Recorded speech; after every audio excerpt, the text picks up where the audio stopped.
Já parou para pensar que a vida da gente é uma grande repetição?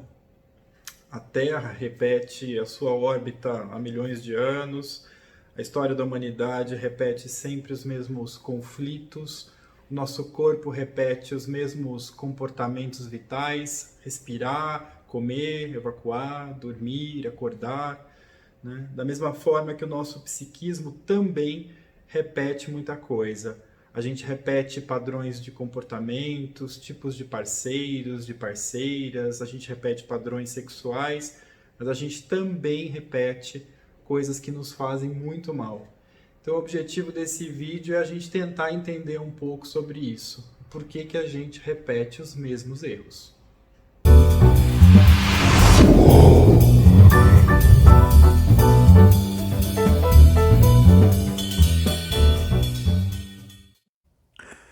Esse é um tema muito difícil, né? Muito complexo para a gente ter a ousadia de tentar explicar num vídeo breve aqui essa questão da repetição, né? Da compulsão à repetição.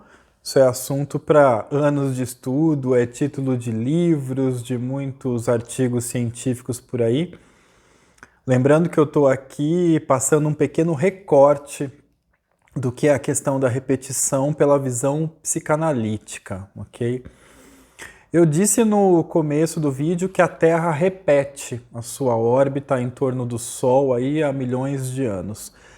Mas a cada órbita, a Terra até pode ser a mesma, mas ela sempre produz uma mudança, né? A cada órbita ela não é exatamente a mesma, né? O próprio desgaste do tempo faz com que a Terra não seja idêntica a cada órbita.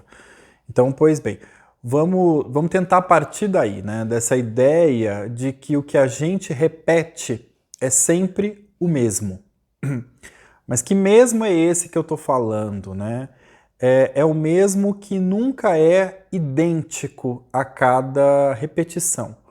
Parece um pouco com aquela plaquinha que você vê na porta do elevador que diz assim: antes de entrar no elevador, verifique se o mesmo encontra-se neste andar, parado neste andar, né? Quer dizer, o elevador é sempre o mesmo, né? Ele sempre faz a mesma coisa, ele sempre se repete, mas sempre com pessoas diferentes, com objetos diferentes, em horários diferentes. Então, ou seja, esse mesmo elevador que sempre faz a mesma coisa, mas ele sempre faz a mesma coisa de uma maneira diferente, né? Nunca idêntica. Então eu estou aqui falando dessa lei do mesmo e do diferente, né? Um mesmo que nunca se repete de maneira idêntica, sempre tem uma diferença. Mas esse mesmo que eu estou dizendo aqui, ele vai ser sempre reconhecível, né? Às vezes ele aparece fantasiado, de uma outra forma. Mas a gente sabe que por trás dessa fantasia é o mesmo que está ali, presente, né? É um mesmo que sempre se repete de uma maneira modificada. Mas para isso não ficar muito confuso, né? Essa história do mesmo, que mesmo é esse que eu estou falando, que sempre se repete, né? Vamos voltar um passo antes para entender um ponto crucial nessa história da repetição, que é a questão do trauma. Né? O que é um trauma?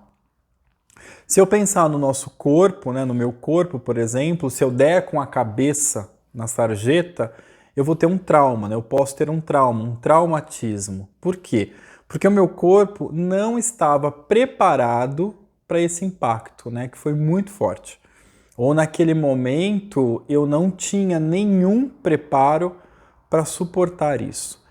E com o nosso psiquismo é a mesma coisa, né? Então, um trauma psíquico é um evento forte demais, excitante demais, ou prazeroso demais, ou desprazeroso demais, num momento em que a minha consciência não estava preparada para entender isso, né? Para suportar isso.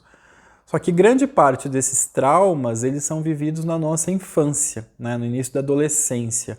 Porque nessa fase da vida a gente ainda não tem, né, essa capacidade de dar um significado para essas emoções tão agudas, tão violentas, né?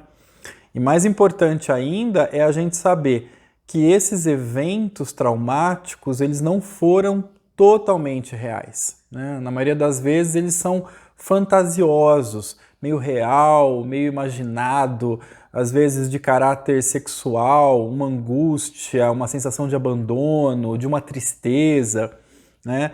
E nessa fantasia, às vezes nós fomos a vítima, às vezes o agente causador, ou às vezes nós fomos a testemunha. Até porque a nossa memória ela é sobreposta por camadas, né? Conforme a gente vai vivendo, vai ficando cada vez mais difícil a gente rememorar algum acontecimento exatamente como ele foi, né? A nossa memória vai ficando cada vez mais distorcida. É aquela casa que a gente passou a infância, que parecia ser tão grande, né? Parecia ser uma casa enorme. E quando a gente volta, depois de adulto, a gente vê que não, que era uma casa bem pequena, né? Porque a gente cresceu com essa concepção, com essa imaginação que era uma casa muito grande. Então, a emoção impactante, né, vivida na infância, ela é um composto de emoções extremas e contraditórias, né? É um misto de pavor, de medo, de ódio, de asco, às vezes de muito prazer, às vezes de muito desprazer, de tristeza. Então, veja, por exemplo, uma criança que foi abusada, né? Houve ali um estímulo corporal, né? Uma questão sensorial, uma excitação, né, no corpo. Uma excitação ruim, mas que não deixa de se fazer sentir no corpo, né? Mas a criança naquele momento ela não tem a consciência do que foi isso, né? De que foi um abuso, de que talvez aquela pessoa que fez isso pertença ao vínculo familiar, que isso é errado, que isso é um crime, ou seja, ela viveu uma experiência, mas ela não deu um significado para isso, ela não entendeu o que foi que ela viveu, mas foi muito intenso, né? Ou uma criança que foi abandonada, ou mal higienizada, ou mal alimentada, ela também sentiu um desprazer da ordem do corpo, mas que também não foi dado um contexto, não foi dado um significado, uma simbolização para isso. Nós adultos, né, se a gente vive algo muito impactante, a gente consegue dar uma explicação para isso, né? De onde veio, como foi, por que foi, como isso se resolveu, quem foi. Mas e essa criança que não entendeu o que aconteceu, né? Ela não entendeu a briga dos pais, ela não entendeu por que ela viu o pai bater na mãe. Como é que ficam essas experiências, né? Vividas sem uma resolução, sem uma explicação, sem um significado. Então o trauma é isso, né? É esse acontecimento tão intenso que continua ali queimando, tipo uma chama, né? Uma bola de fogo que não apaga mais. E isso vai ser levado para a vida adulta.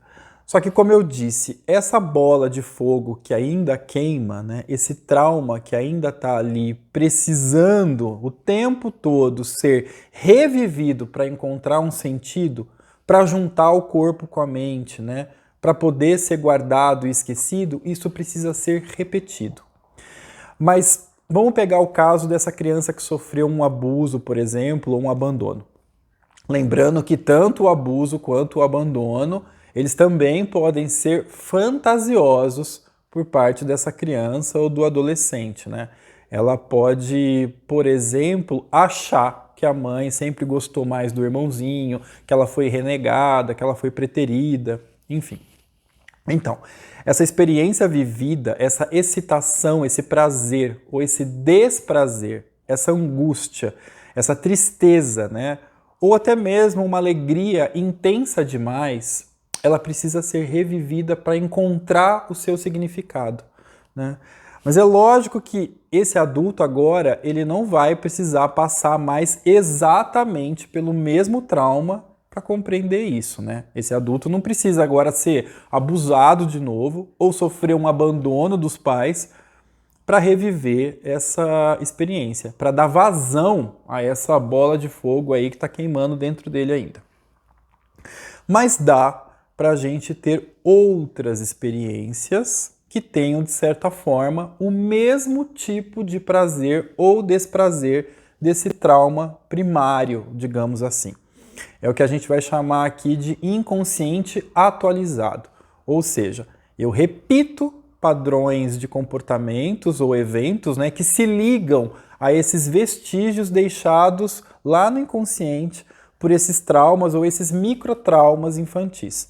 Lembrando aqui também que um trauma não é um único acontecimento, ok? Podem ser vários pequenos acontecimentos que juntos vão gerar ali um grande trauma infantil. Então a pessoa adulta agora, ela apresenta um sintoma, né? Ou seja, a emoção que ela vive de maneira consciente agora na vida adulta é, na verdade, uma repetição daquela emoção fantasiada, né? Do trauma que está lá no inconsciente. Então, por exemplo, essa criança que foi abandonada ou tem a fantasia de que foi abandonada por esses pais e precisa dar um significado para isso, né? Vamos pegar esse exemplo. Como eu já disse, é claro que agora na vida adulta ela não precisa ser novamente abandonada por esses pais. Mas ela pode ter um padrão de escolha amorosa aí de parceiros ou parceiras que a abandonem constantemente, né? Fazendo com que ela reviva isso. Então, a pessoa escolhe sempre esse tipo de parceiro, né? Que vai ser infiel, que vai abandonar, que vai ter uma relação sempre conflituosa, né? De muito abandono, de várias tentativas de reconquista o tempo todo. Então, percebe então que até a escolha, né, dos nossos parceiros amorosos está a cargo, né, está a mando aí do nosso inconsciente. Mas daí você vai me perguntar, mas se ela foi abandonada pelos pais, por que então ela não se relaciona com alguém que não abandone, né? Lembra que eu falei lá no começo que esse trauma não foi compreendido? Porque naquele momento ela não sabia que estava sendo, né, abandonada. Ela apenas sentiu uma angústia, uma tristeza, né, proveniente desse abandono dos pais. Mas naquele momento ela não entendeu isso. Então ela precisa sentir isso de novo, como se numa tentativa constante de dar um significado para isso, uma nova resolução, um novo fim, né? Mas se lá atrás ela não entendeu que ela foi abandonada, hoje na vida adulta ela também não vai entender, ela não percebe que ela faz a mesma coisa, que ela repete isso com seus parceiros amorosos. Ou seja, ela repete o mesmo, mas de uma maneira diferente. Então, ela revive a emoção, mas agora de uma maneira diferente. Mas a emoção do abandono, essa angústia é a mesma, né? O que está por trás disso é o mesmo, né? É aquele mesmo que a gente falou lá no começo. Então, essa repetição patológica que eu estou dizendo aqui, nada mais é do que um retorno compulsivo em forma de sintoma de um passado traumático.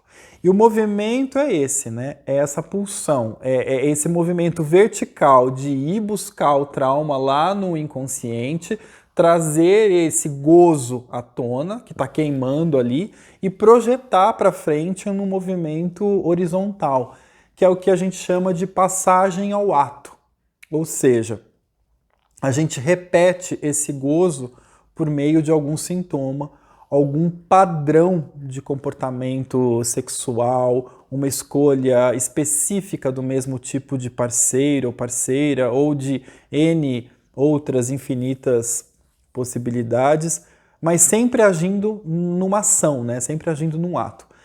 Então percebe que essa repetição patológica ela é insistente e compulsiva, porque a emoção infantil violenta ela aparece, desaparece, reaparece novamente, anos mais tarde, né, na vida adulta, sobre uma forma de experiência perturbadora, né, que são os sintomas e a passagem ao ato, né, as ações dessa pessoa. Então, aquilo que não foi simbolizado lá atrás, que foi privado de simbolização, ele agora aparece no real, ele aparece na realidade da vida adulta. Então, essa bola de fogo que eu estou brincando aqui, que eu digo que ainda está queimando, é, na verdade, um gozo que nasceu num corpo jovem e que quer renascer agora num corpo adulto, né? Por isso que ele reaparece tanto. Porque esse gozo na infância ele foi privado de uma representação simbólica. Ele não teve uma explicação, não teve uma compreensão. Então ele reaparece toda hora em busca dessa repetição, né, em busca de um significado, né? Claro que aqui eu estou fazendo um recorte da repetição patológica, né, que é fruto de um trauma. E trauma gera trauma. Mas existem também as repetições sadias, que não são fruto de um trauma, mas de um passado esquecido, né? É um retorno à consciência de um passado esquecido. É diferente de um passado traumático, ok? Então, seguindo o mesmo exemplo, uma repetição sadia seria talvez essa pessoa adulta agora se relacionar com um parceiro que lembre muito o pai amoroso, carinhoso e protetor que ela teve. Isso seria uma repetição sadia, né? Uma repetição de vida, uma pulsão de vida, e não uma pulsão de morte, como é o caso da repetição patológica. E como acessar isso, né? Qual seria o caminho para esse adulto tentar modificar isso, para a gente tentar interromper essa repetição que traz tanto prejuízo? Tem uma frase que eu gosto muito que é assim: o melhor jeito de esquecer é lembrando, né?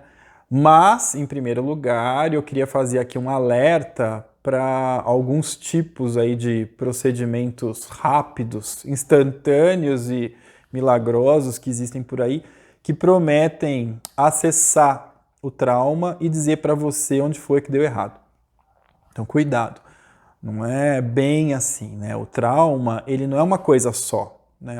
É uma trama, são camadas, são conexões, são microtraumas que se interrelacionam no nosso psiquismo. Então, a única pessoa capaz de acessar é a própria pessoa, né? Então, a gente já sabe aqui, então, que o gozo traumático, ele quer vir à tona, ele quer vibrar num corpo adulto, ele quer explodir numa reação impulsiva, né? Ele se repete sempre. Mas a nossa parte consciente, o nosso eu, não quer mais sofrer, não quer mais errar, está doloroso demais viver assim, né? Por isso que é importante, então, um bom processo psicoterápico, né? Para a gente conseguir revivenciar de uma maneira progressiva esses traumas, né? Para que a gente consiga reviver esses traumas agora em um ambiente seguro, com a presença do terapeuta, para que a gente consiga dar um novo significado para isso, para que a gente consiga dar uma simbolização para isso, né? Uma explicação para esse trauma, para que ele possa, enfim, descansar em paz, né? É mais ou menos isso, ok?